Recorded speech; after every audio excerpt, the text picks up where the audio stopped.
가세 가세 올라가세.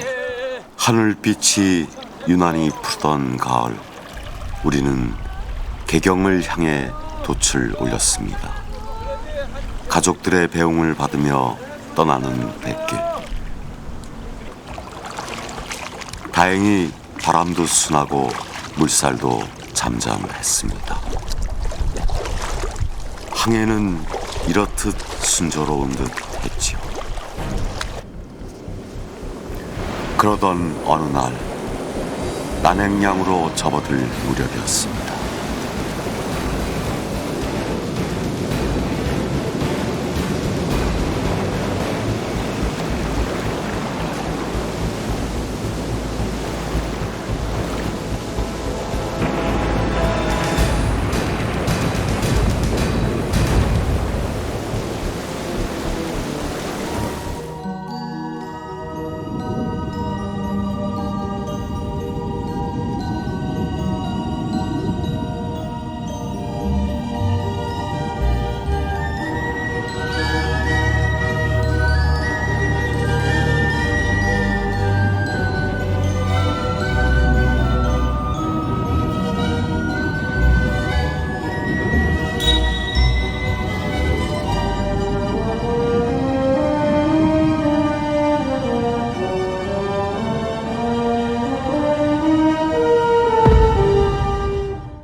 태안군 대섬의 남쪽 해역, 사상 최악의 원유 유출 사고로 특별 재난 지역으로 선포됐던 곳.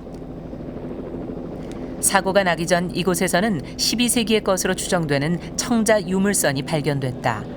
2007년 9월 해양 유물전시관 수중 발굴팀은 유물 인양 작업에 박차를 가하고 있다. 수중 유물의 인양은 전문 잠수사에 의해 이루어진다. 12kg짜리 납벨트와 산소 호수에 의존한 채 진행되는 수중 발굴은 입수 1시간가량만 작업을 할 수 있다. 이렇게 하루 5번을 반복하며 수중의 유물을 인양한다.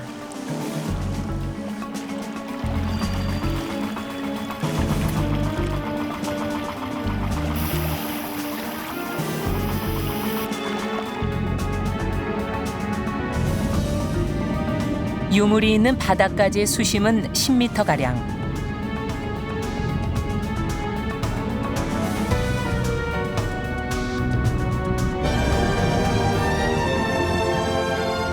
바닥에 다다르자 모습을 드러낸 청자들이 시야에 들어온다.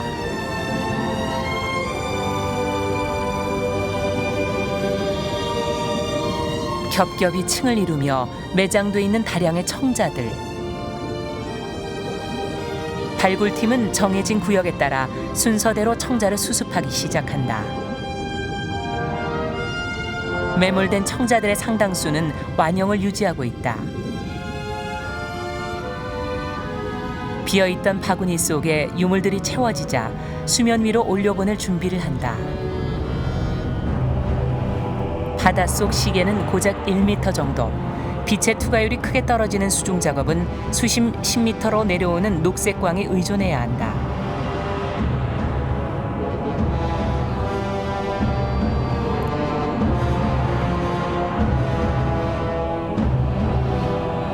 (900년이라는) 시간의 통로를 지나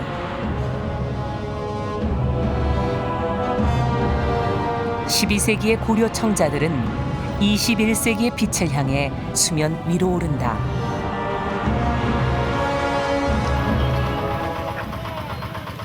(12세기) 고려 청자들을 맞이하는 손길도 바빠진다. 당겨봐.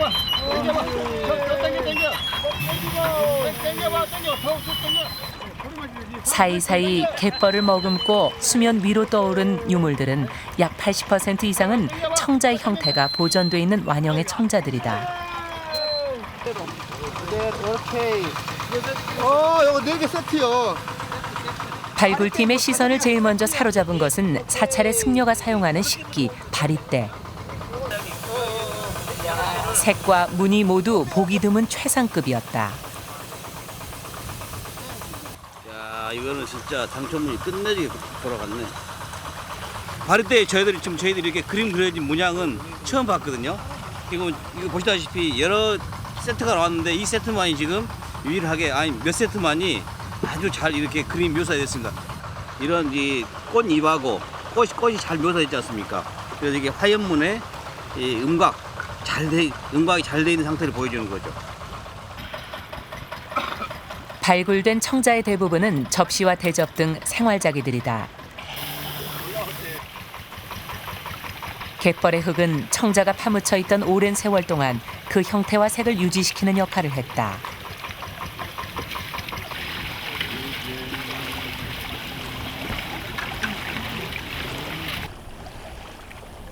갯벌이 벗겨진 청자들은 21세기의 가을 햇살을 받으며 제 빛을 드러낸다. 이 정도 모형이 아마 최고의 우리도 고래청자 빛이색 우리가 얘기하는 그 업을 나타내는 그 색깔이거든요. 보시면 이게 지금 하늘빛이라는데 가을 하늘빛에서 그냥 우리나라 전형적인 청자 색깔이에요. 네, 이 색깔이 제일로 이 사람들이 좋아하는 색깔. 색깔부터가 좋구만. 매장된 청자들 중 일부는 여태껏 수중뿐 아니라 육상에서도 한 번도 발굴된 적이 없는 것이다.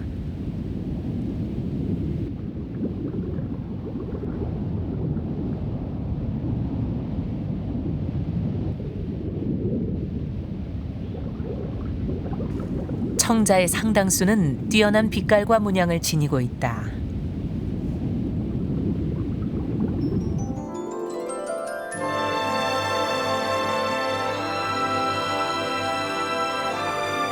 태안 대섬 앞바다에 잠든 12세기 청자 유물선. 현재까지 인양된 고려 청자의 수는 2만 2천여 점. 엄청난 양의 고급 청자들이다. 그 가치를 돈으로 환산하기조차 힘들어 보물선이라 부를 만하다.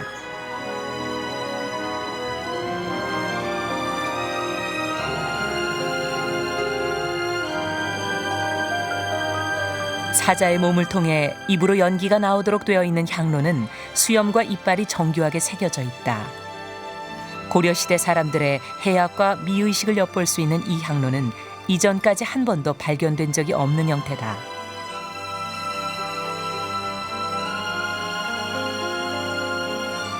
이번 발굴품 중 최고급이라고 평가받는 참외형 주자는 억대를 호가하는 최상급의 청자다.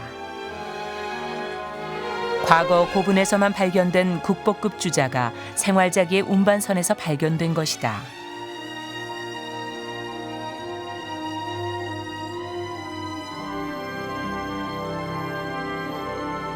두꺼비의 피부 윤기가 잘 표현된 두꺼비형 벼루도 처음 발견된 것이다.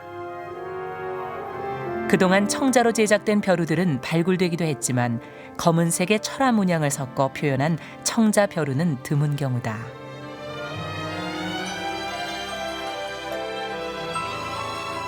앵무새 문양의 청자 접시는 유물 중 가장 많은 비중을 차지하고 있다. 그 밖에도 청자는 음각과 양각, 철화 등 다양한 기법을 이용했으며 문양의 종류 또한 파도와 물고기, 연꽃 등을 비롯한 각종 화문을 새겨 넣었다.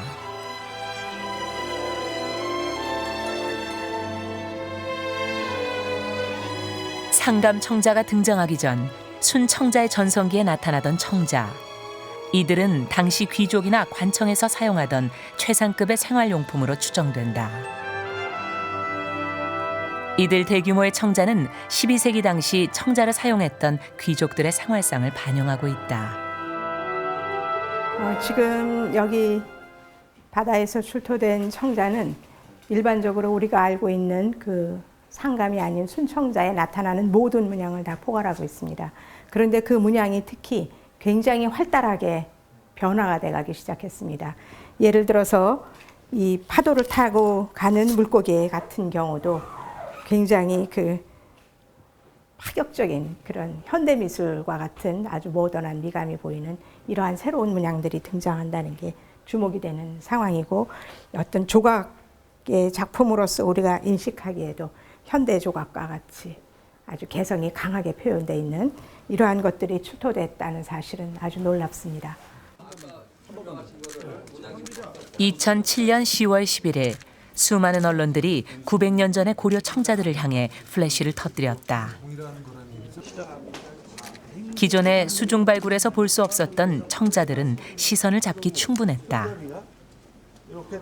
지금 현재 우리로서는 확증은 할 수 없지만은 이 전량이 발굴되면은 아마 도자사학회에서 대토론회를 열어가지고 한국 도자사의 편년을 만드는데 결정적인 기준점을 여기에서 찾게 될 것으로 기대됩니다. 도자사의 편년의 새로운 기준점이 될 고려 청자. 청자의 발견은 아주 우연한 계기였다. 그 시작은 주꾸미잡이가 한창이던 2007년 5월로 거슬러 올라간다. 태안의 대표적인 수산물 주꾸미는 소라 통발을 이용해 잡는다. 20년째 주꾸미잡이를 하고 있는 김용철 씨. 그가 바로 태안의 청자를 최초로 발견한 인물이다. 소라 통발에 산란하는 주꾸미는 알을 보호하기 위해 주변의 폐각류들로 입구를 막는 습성이 있다. 김 씨의 통발에 걸린 주꾸미는 조개 껍데기 대신 청자를 쓰고 있었던 것이다. 이게 옛날 그릇이라면은 쭈꾸미가 이 자기 몸을 보호하기 위해서 입구를 이렇게 막습니다. 이렇게 예, 막아 있는 상태에서 제가 발견한 겁니다. 아, 그러니까 이렇게 예. 저런 상태로. 예, 이런 형태로. 예.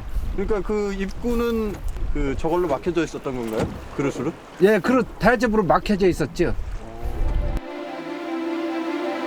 이것이 주꾸미와 건져 올린 청자 접시다. 당시 청자 접시 외에 몇 개의 파편들이 함께 발견돼 유물의 매장 여부를 확인하는 긴급 탐사가 필요한 상황이었다. 쭈꾸미가 큰일 한 거네요. 아, 그렇죠. 쭈꾸미도 역시 큰일하고 사람도 큰일했다고 볼 수 있죠. 서해안의 바다는 수중 발굴의 보고다. 여태껏 공식 발굴만도 14차례다.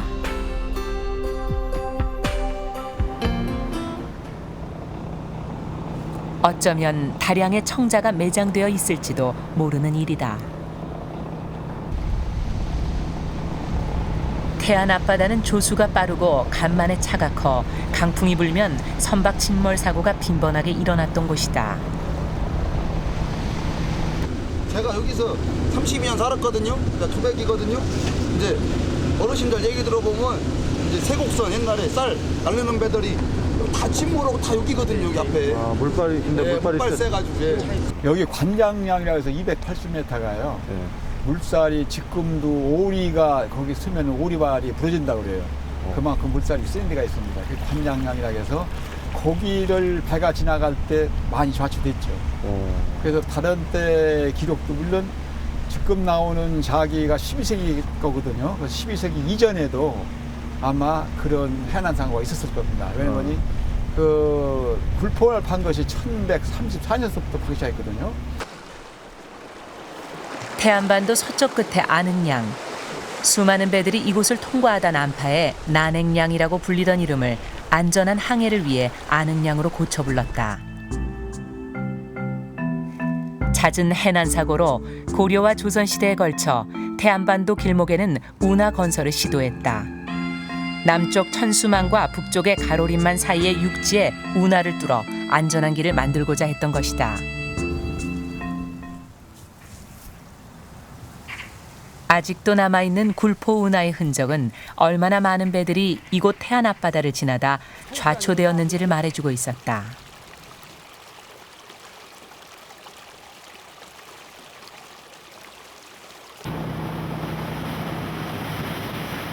해양 유물전시관 수중발굴팀은 급히 신고 지점으로 출동한다.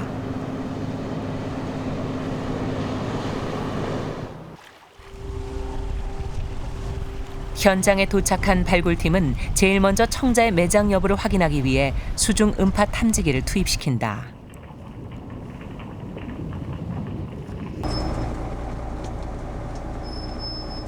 음파 탐지기는 해저 속 자연물이 아닌 이상물체의 정보를 디지털로 전송한다.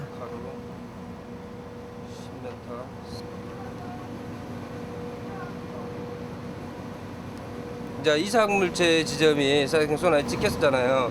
그러면 이제 이 지점을 좌표 지점을 찾아서 이동해갖고 잠수부가 잠수할 수 있도록 지금 저희들이 좌표 얘기를 하는 겁니다. 좌표 조사가 끝난 발굴팀은 매장 상태를 육안으로 확인하기 위해 곧바로 수중으로 들어갔다.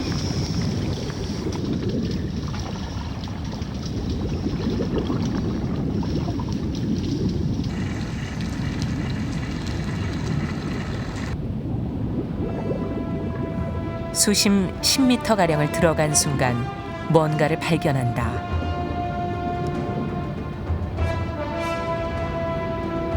갯벌과 수초에 뒤덮인 청자들이 겹겹이 층을 이루고 있었다.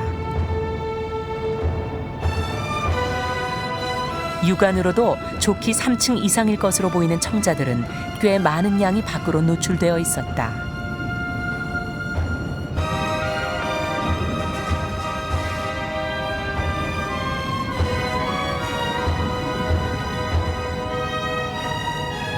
청자를 확인한 발굴팀은 유물을 보호하기 위해 이 일대 지역을 임시 사적 지역으로 지정한다.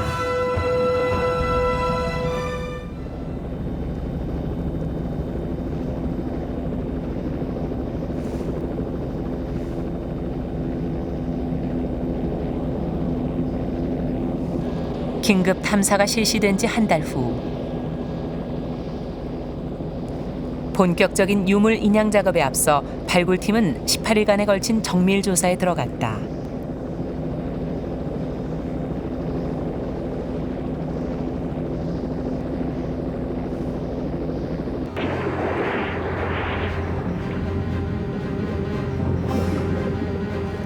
발굴 지역의 위치와 부표를 설치하고 유물 매장 지역 부근에 구획 설치 등 사전 작업이 필요하다.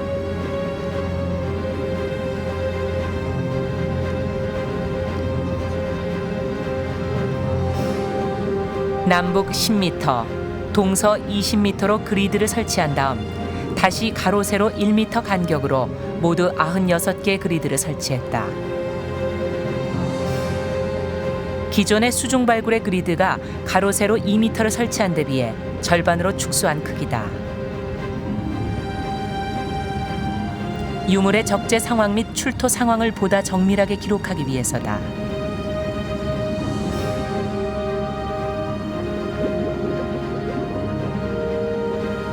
구획을 나누는 그리드 설치 작업이 끝나면 에어리프트라는 특수 장비로 뻘층의 흙을 제거하는 제토 작업을 실시한다.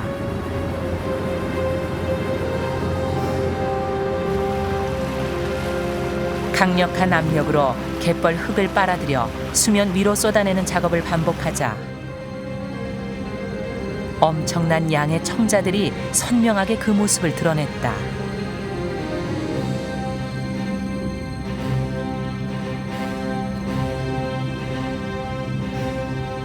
수중 카메라로 매몰된 상태 또한 꼼꼼히 기록해둔다. 가운데 쪽 올수록 더 좋고 안 깨졌고 그야 깨져서 친구도 없을까? 그럼 여기 동아시아 최초로 건조된 수중 유물 전용 탐사선 시뮤즈호. 여기 갔잖아요. 구현부가. 근데 또 접시는 구현부가 더 저쪽 반대로 가잖아요. 발굴 팀원들은 유물의 매장 상태를 영상으로 확인하며 발굴 시 중점을 둬야 할 부분들을 논의한다. 그림이 아주 이렇게 이번에 발굴 작업에 그 중점을 두었던 게 현장 상태의 기록이고 촬영이었거든요. 대체적으로 저희들 서해안은 이제 갯벌층도 많고 시계가 확보가 안 되는데 여기만큼은 시계가 확보되어지는 게 상황이 좀 다른 데보다 좋습니다. 그래서 저희들 이제 발굴 중점도 현 상태를 촬영하는 걸 중점을 두자, 또 실측을 하자, 시간이 많이 걸리더라도 이렇게 하자 하는 것이. 우리나라에서 수중 발굴이 시작된 것은 1976년 신안선부터다. 전문적인 기술이나 장비조차 없었던 시기. 발굴은 대부분 해군의 도움을 받아 진행했다. 수중의 상황을 알 수 없었던 고고학자들. 해군 잠수부가 건져 올린 유물을 선상에서 정리하는 수준에 머물렀다. 학문적으로 우리가 꼭 얻고자 했던 그런 정보들의 경우에 부분적으로 놓치는 그런 이제 아쉬움도 있었던 거죠. 그리고 이제 정확도 면에서도 사실은 이제 우리가 그 잠수사들의 이제 얘기만 듣고 우리가 이제 이 드로잉을 그렸기 때문에 실측도랄지 뭐 이런 부분도 이게 이제 대조가 안 되니까 그런 부분에서 이제 검증이 안 되는 그런 어려움도 있었고 그렇습니다. 신안선은 1323년 중국에서 도자기를 비롯한 무역품을 싣고 일본으로 향하던 중 전남 신안군에서 침몰된 국제 무역선이다. 선체의 보존 처리와 복원에만 무려 20년이 걸린 신안선은 아시아의 해상 교역사를 뒷받침하는 귀중한 자료다.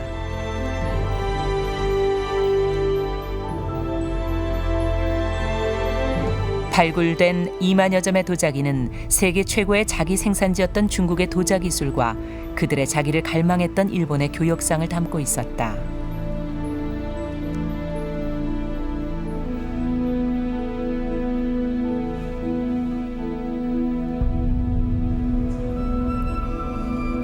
배에 실었던 무역품들의 품목 또한 매우 다양했다.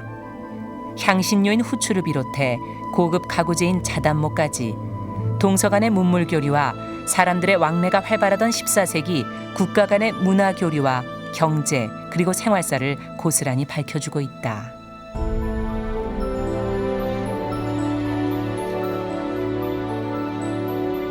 이 모든 교역사의 결정적 단서는 바로 목패였다. 행선지가 일본임을 알려주는 목패와 원대 연호를 새긴 목패를 통해 언제 어디서 출발해 어디로 향하고 있었는지를 명확하게 알 수 있었다.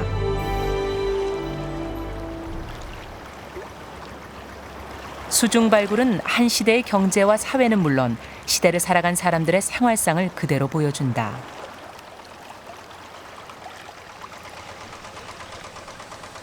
9월 태안 청자 유물선의 발굴 작업은 어느새 3개월째로 접어들었다. 수중 잠수사들은 긴 통을 이용해 나무 막대기를 인양하기 시작한다.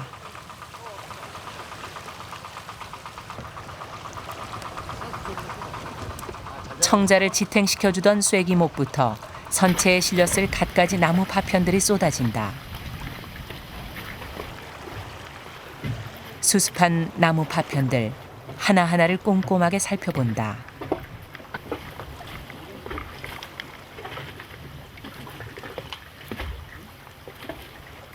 잠시 후 발굴팀에서 탄성이 터져나왔다. 긴 놈. 이야, 이거 정확서였어. 네, 됐어. 야, 진짜 글씨 잘 썼네. 먼 남. 글씨가 적힌 목간이 발견된 것이다. 수십 차례 수중 발굴에서도 고려시대 목간은 단 한 번도 그 모습을 드러내지 않았다. 이것은 지금 이와 같은 정보는 여태까지 저희들 그 태안이라든지 12동포도 발굴 중에 처음 나온 수중에서 나온 지금 목소입니다. 이것은 신안선의 경우는 그 지치 3년 명의 목패라든지 이런 게 나왔었지만은 이와 같이 우리 지금 발굴 중에서는 처음 나온 굉장히 귀중한 자료입니다. 지금의 화물 운송표와 같은 역할인 목간은 청자가 만들어진 지역과 최종 목적지 등 도자기의 생산과 운송 체계를 밝혀줄 바코드나 다름없다. 일부 목간들의 묵선은 900년의 세월이 무색하리 많지 방금 써놓은 글씨처럼 선명하다. 발굴팀은 목간에 적힌 글씨를 분석하기 위해 목포로 향했다. 최초로 발견되는 고려시대 목간. 과연 어떤 내용이 담겨져 있을까?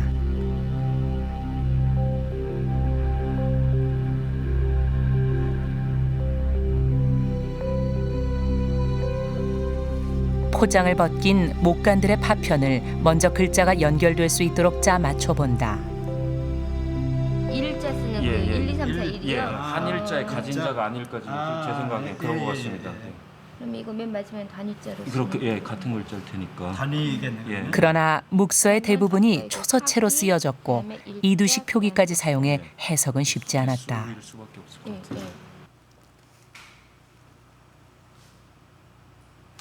보다 정확한 분석을 위해 적외선으로 촬영을 시도했다.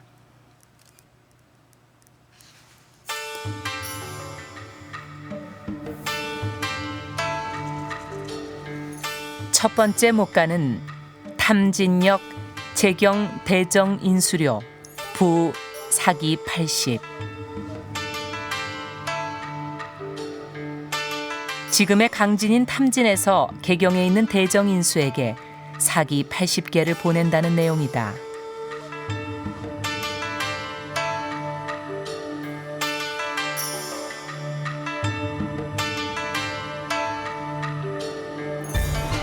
또 다른 목간에서는 재경 안용호 부 사기 1과라고 적혀 있다.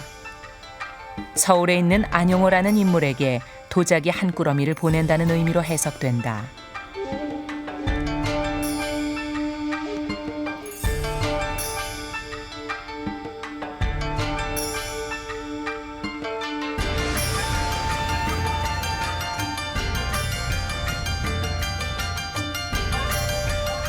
목간에는 청자를 보내는 지역, 곧 청자의 생산지와 최종 목적지, 그리고 받는 이와 받을 수량은 물론 책임자의 서명까지 모두 명시되어 있었다.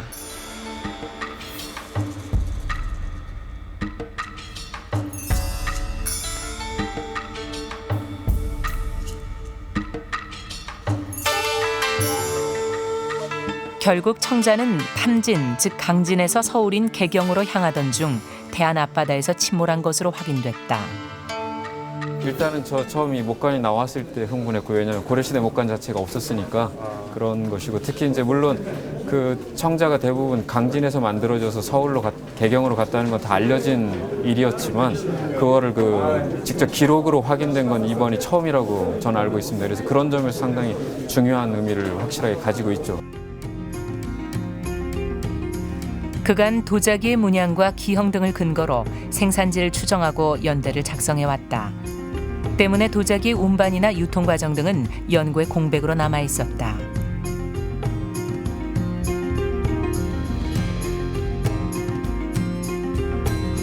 대섬에서 출토된 목간은 이런 공백을 메울 수 있는 귀중한 자료가 될 것이다.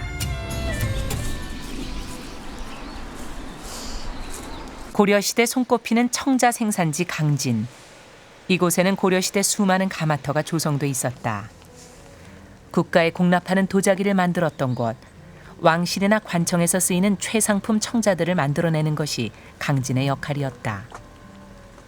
기록에 의하면 이곳 강진이 청자의 가마터들로 아주 넘쳐났습니다. 현재 남아있는 청자 가마터가 200개가 있거든요. 그렇다고 하면 그때 당시에 이곳 대구면에는 청자를 굽던 인구와 식솔들이 약 2만 명이 살았을 것으로 추정을 하고 있습니다. 그렇기 때문에 이번에 태안반도에서 2만 2천 점이 나왔습니다만 이곳에서 약 한 200개에서 청자를 굽다 하면 엄청난 양을 굽을 것입니다. 이곳 청자박물관에 소장된 청자들은 태안에서 발굴된 청자들과 형태며 문양, 빛깔 등이 매우 흡사하다. 태안 앞바다에 잠들어 있는 청자들은 모두 강진에서 생산됐음이 확실해졌다.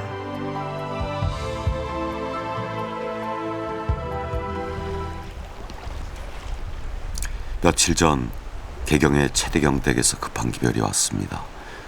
얼마간의 말미를 줄 테니 색 좋은 청자들을 만들어 달라는 것이었지요. 우리는 서둘러 자기를 빚을 흙부터 마련합니다. 탐진의 흙은 다른 지역의 흙보다 고와 색과 모양을 내기 좋습니다.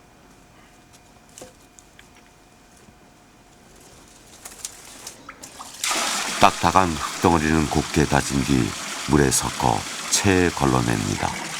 며칠 후 가라앉은 고운 앙금만 걷어내 반죽으로 사용하지요. 별거 아닌 것 같아 보이는 요 반죽은 의외로 매우 중요합니다. 행여 공기라도 들어가 버리면 청자는 고사하고 가마에 불을 올리는 즉시 깨져버리니까요.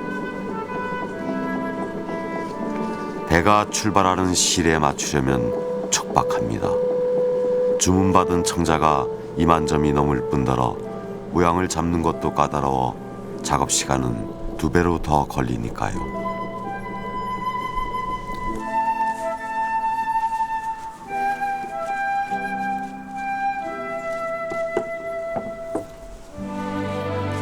주문한 청자들은 주로 접시와 대접들이지만 특별히 주문해온 까다로운 청자들도 있습니다. 요 참외 모양의 주전자와 두꺼비 모양의 벼루가 그렇습니다.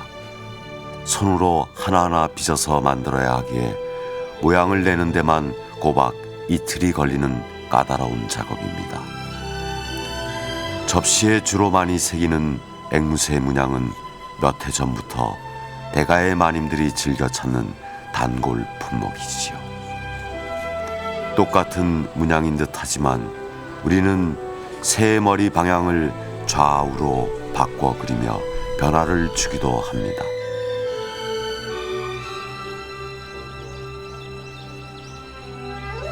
통영잔에는 특별히 철화문을 그려봅니다. 황토물로 무늬를 그린 뒤 구워내면 검은색 빛을 띠는 철화문으로 변하지요.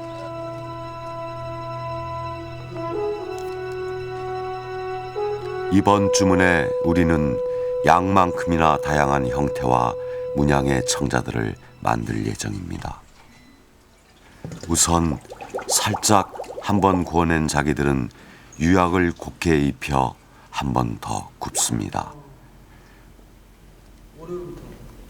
제대로 된 비색을 얻기 위해서는 갓발에 넣고 구워야 합니다. 갓발은 가마 속에서 청자를 보호하기도 하지만 공기를 막아 푸른 빛이 띄게 해주지요. 하나의 가마에서 구울 수 있는 자기의 수는 대략 100여 점 정도입니다. 2만 점이 넘는 자기를 구워내기 위해서는 200개의 가마를 모두 돌려야 하지요.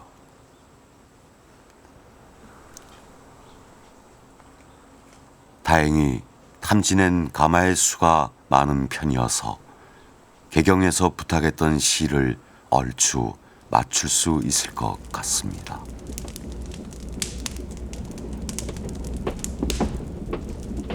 가마 안으로 들어간 자기들이 부디 좋은 빛깔로 다시 태어나길. 이제 남은 것은 정갈한 마음가짐으로 푸른 빛깔의 자기들을 기원하는 일뿐이네요.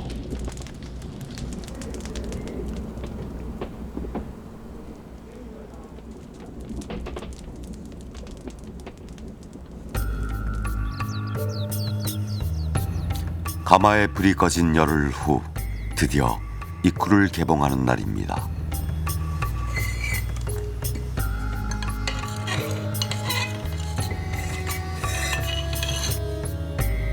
모양 내기가 까다로웠던 두꺼비 모양의 벼루는 그 색과 모양이 제법 괜찮습니다. 처음 시도하는 기억물이 많아 걱정스러웠지만 다행히 첫 번째 가마에서 나온 청자들은 파손도 적었고 빛깔 또한 만족스러웠습니다.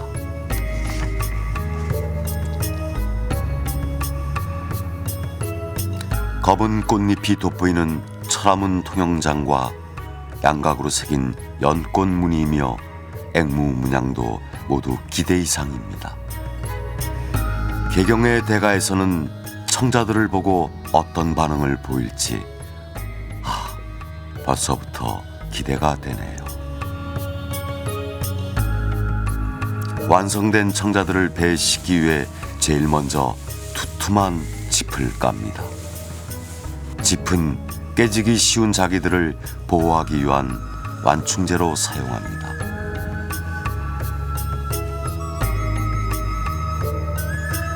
옛날부터 내려오는 이 적재 방식은 웬만한 파도에도 청자를 끄떡없이 지켜주지요. 자기의 종류별로 20개에서 30개씩 포갠 뒤 좌우 2개의 나무 막대로 기둥을 만들어 지탱시키고 새끼줄로 단단히 묶어둡니다. 이 정도면 무사히 개경으로 갈 수 있겠지요. 유물이 매장된 갯벌 속에는 당시 청자들을 배에 실었던 선적 방식이 고스란히 남아있다. 항해 시 충격에도 파손을 줄이기 위해 완충제로 사용했던 지피며 청자를 지탱시켰던 나무 막대까지 선적에 사용된 적재 방법이 완벽하게 보존돼 있었다.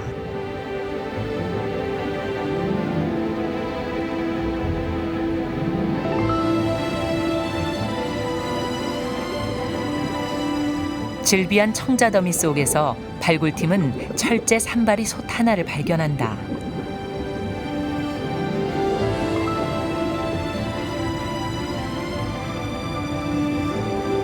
부근에는 또 다른 선상 생활용품인 도기 항아리도 묻혀 있었다.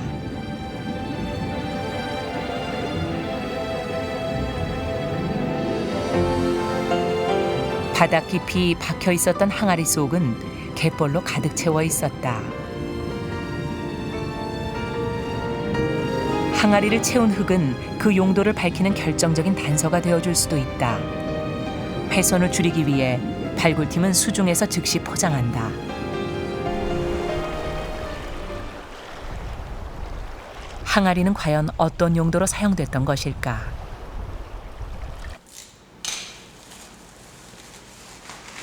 해양유물전시관 유물발굴팀은 항아리의 용도를 알아보기 위해 분석 작업에 들어갔다. 먼저 항아리를 가득 메운 흙의 일부를 채취한 뒤 내용물을 확인해 본다.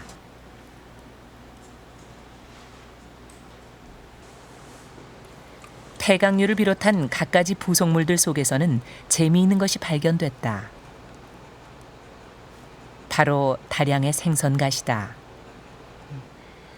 항아리는 백길에 오른 선원들이 젓갈을 담아두었던 것으로 추정된다. 그런 그 젓갈이라든가 여러 가지 소금이라든가 그런 양념들을 담아서 이렇게 다니던 그런 이제 도구들이었죠. 불을 지펴 밥을 짓기 위해 사용했던 돌판에는 아직도 그 으름의 흔적이 남아있다. 무사한 항해를 기원하는 제를 올리기 위해 떡을 쪘던 시루와 양념을 담았던 단지, 숫돌들은 당시 뱃사람들의 땀 냄새가 배어있다.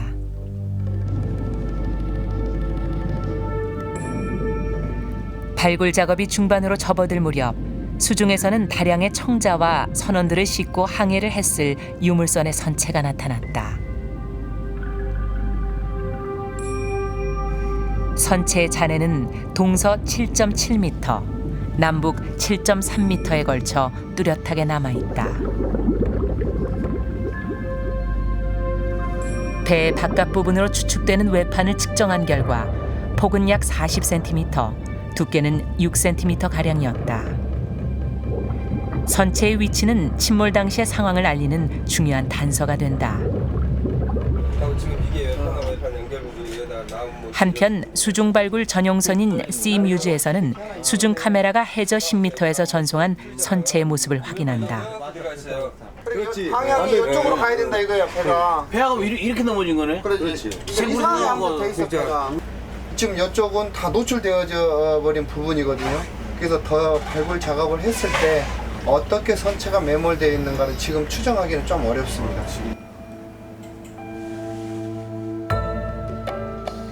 해상의 유물 발굴 작업을 마친 후 발굴팀은 그날 작업한 유물들의 노출 상태를 평면도로 옮긴다.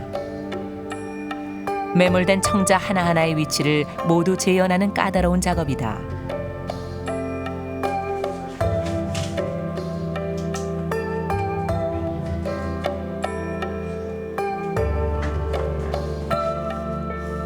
태안 앞바다의 청자 유물선의 침몰 상태로 예측되는 평면도의 모습이다.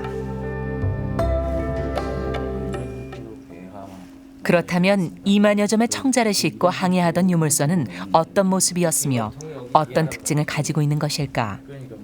제작팀은 침몰한 청자 유물선의 특징과 침몰 이유는 무엇인지 알아보기 위해 수중 속 청자 유물선의 모형 복원을 시도했다. 바로 연결된 게 아니고 여기에 하나의 우리나라의 그 자연 지형적인 조건을 그대로 갖춘 밑에 바닥이 평평하다는 것입니다. 조수 간만의 차가 심한 이 서해 지형에서 어느 때라도 그 항해가 가능하고 물이 빠지면 그대로 가라앉을 수 있는, 얹힐 수 있는 그런 구조를 가지고 있다는 것이 우리나라의 한산의 특징이라고 할 수 있습니다. 배 바닥 부분은 전통 한선의 고유한 특징을 그대로 보여주고 있다. 1985년 발굴된 완도선은 이 같은 평저형 바닥을 확인할 수 있다. 이에 비해 중국 무역선의 바닥은 V자 모양으로 나타난 이른바 첨저형 구조다. 모형 제작에는 40년간 한선을 만들어 온 무형문화재 김귀성 씨가 함께했다. 실제 선박의 4분의 1 규모로 복원될 모형배. 그러나 12세기 고려배의 전형적인 특징과 당시의 건조 기법을 그대로 재현할 계획이다. 본격적인 모형 제작에 돌입하기 위해 제일 먼저 목재부터 고른다. 오래된 나무만 골라서 빼가지고 두껍고 넓은 거를 다 발려버리고 가장 속에 좋은 것으로 만들죠. 목재는 3년을 건조시킨 질 좋은 낙엽송으로 한다. 물을 흡수하지 않으며 내구성이 강한 낙엽송은 한선의 주요 목재였다. 배 밑바닥에 해당되는 저판은 여러 개의 나무판을 평평하게 이어 평저형 구조로 잡았다. 나무와 나무의 연결 부위는 모두 나무못을 만들어 사용한다. 쇠라는 자체는 녹에 썰으면 그 순간은 괜찮지만 쇠를 하면은 녹선 부위는 떨어지면 그 약해집니다. 쇠라는 자체는. 그런데 나무라는 것은 건조가 잘 된 나무는 물에 들어가면 항상 불어나기 때문에 더 단단하다고 생각합니다. 배 밑면과 좌우 양쪽 면은 정교하게 아귀를 맞춰 연결한다. 저판의 구조가 어느 정도 잡히면 바닥의 중심에 무거운 돌을 얹어 배의 형태를 휘어지게 만든다. 이 휘어진 이유는 배가 앞에서 내려오는 여울, 물살을 배 밑으로 깔고 뒤에서 오는 물살을 배 밑으로 깔고 배는 움직이지 않고 물을 배 밑으로 깔고 항해게끔 이 바닥이 휘었습니다. 모형 제작을 시작한 지 보름이 지나자 배는 완성된 형태를 갖추게 되었다. 고려배 건조의 마지막 작업은 틈새마다 삼나무 껍질을 박아넣는 것이다. 나무배 방수를 위한 오래된 기법이다. 말랐을 경우는 가만히 있는데 져지면은 이제 불어나니까 나무 사이를 메꿔줘가지고 물이 스며들지 못하게 하죠. 확실하게 못 들어오네요. 네, 요 방법뿐이 없습니다. 배에서는. 옛날엔 다 저 방식을 썼나요? 그렇죠. 이게 전통 방법이고 수천 년 내려온 한선의 기법이죠. 원형 배라면 길이 20m, 폭 3m였을 것을 4분의 1 크기로 복원한 고려배의 모형이다. 평저형 구조를 가지고 있지만 배의 측면은 연한 해안의 물살을 헤쳐나갈 수 있도록 유선형을 띈다.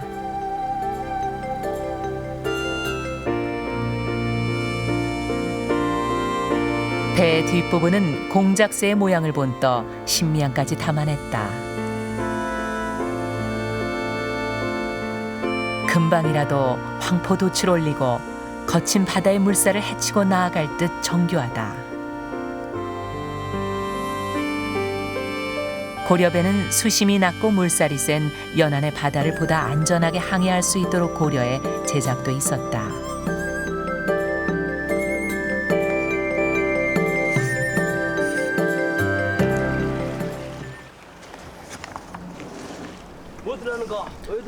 완성된 청자들을 모두 싣고 우리는 서둘러 떠날 준비를 합니다.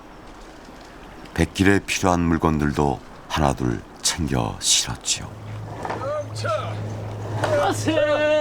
목적지는 개경, 우리는 돛을 올립니다. 순풍을 만난다면 개경까지 열흘이면 도착할 수 있을 것입니다. 그러나 바다의 상황이 좋지 못하면 한 치 앞을 내다볼 수 없는 게 백길이기도 합니다.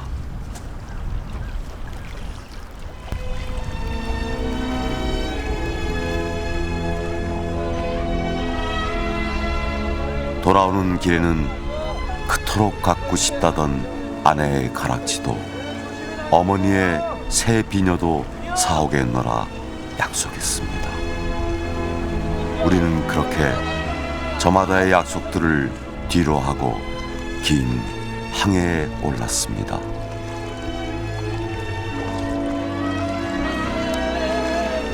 탐진에서 개경으로 가기 위해서는 서해안의 백길을 따라가야 합니다. 달리 길을 알 수 있는 방법이 없으니 경험 많은 선장에게 의지해 방향을 잡아가는 수밖에 없습니다.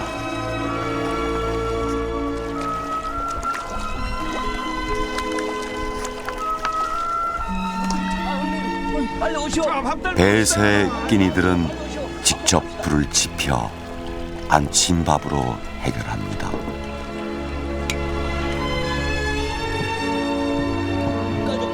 반찬이라 봤자 젓갈이 전부. 싱싱한 채소들이 그립긴 하지만 쉬 상해버려 오랜 백길에서는 엄두를 내지 못하지요. 시장이 반찬인지라 우리의 끼니는 젓갈과 고봉밥으로도 충분합니다. 참 아주머니가 솜씨가 좋으시오. 점장님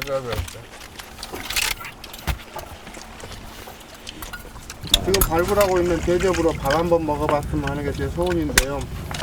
우리 김병근 박사는 문화재 훼손이다 하니까 제가 자제해야 될 것 같아요. 우리 이제 감사합니다. 어떠세요 이거?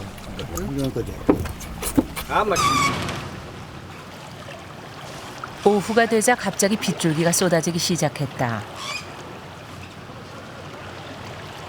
바다 위 상황은 시시각각 변한다. 강해진 빗줄기와 거센 바람으로 더 이상의 발굴은 불가능했다.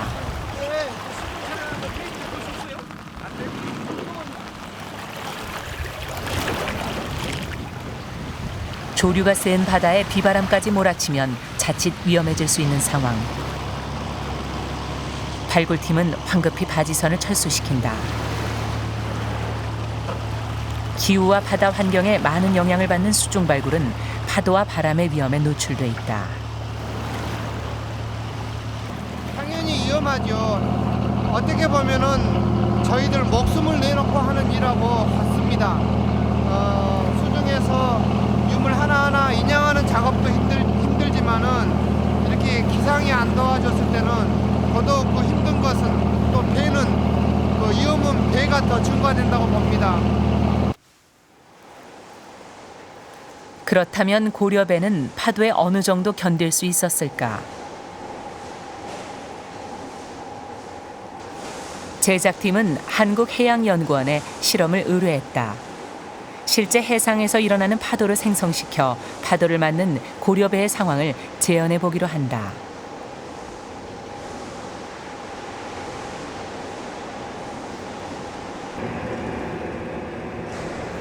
실험에는 4분의 1 크기로 복원된 고려배 모형이 직접 투입된다.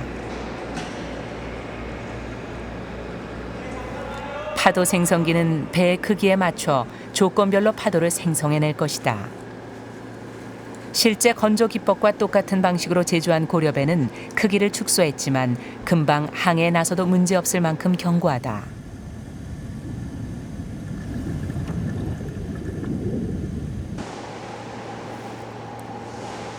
먼저 1m의 파도부터 테스트해보기로 한다.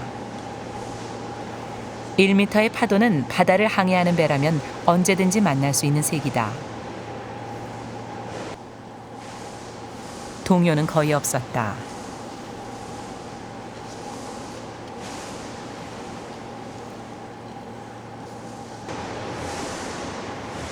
파도의 세기를 조금 더 높여본다. 1.5m에 해당하는 파도.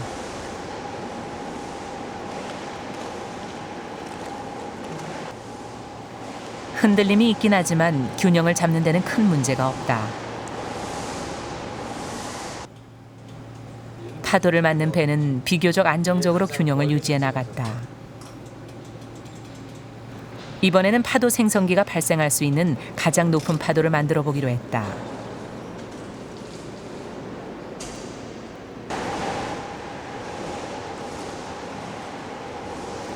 약 6m에 해당하는 파도다. 이것이 바다 위 실제 상황이었다면 어떤 배도 정상적인 항해가 불가능할 것이다. 높은 파도가 연이어서 몰려온다.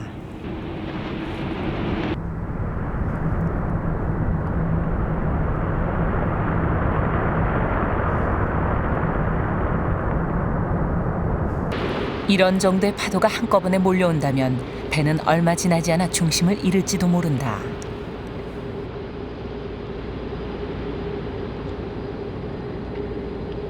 저런 배 같으면 일단 뭐 복원력을 잃어서 자초가 되는 경우는 별로 없어 보이고, 순간적으로 이제 아주 큰 파도가 위에서 덮쳐서 그것이 이제 배 안에 뭐 화물창으로 들어가고 이제 그런 상황이 생길 때 아마 그런 그 어려움이 있지 않았나, 혹은 아니면 뭐 충돌이라든가 그런 상황이 같이 겹쳤을 때 있지 않나 싶습니다.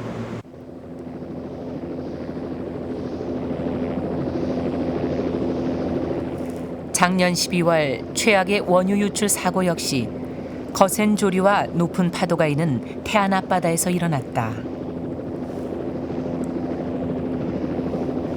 12세기 태안 앞바다를 지나던 고려배 또한 거센 조류와 높은 파도라는 난관을 만났을 것이다.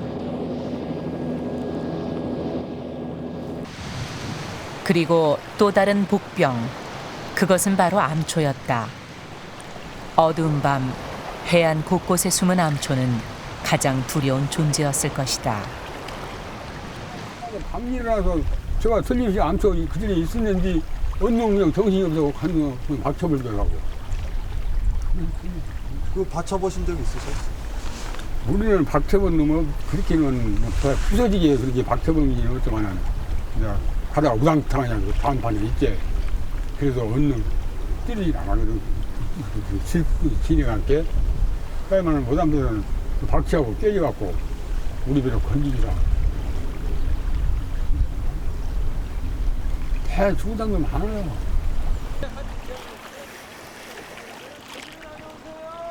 가을의 초입, 우리는 개경으로 향합니다.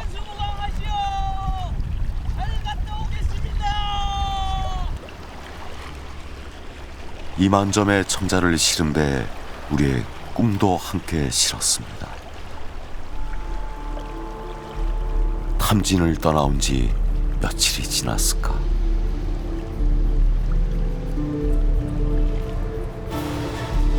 우리는 난행량을 지나고 있었습니다.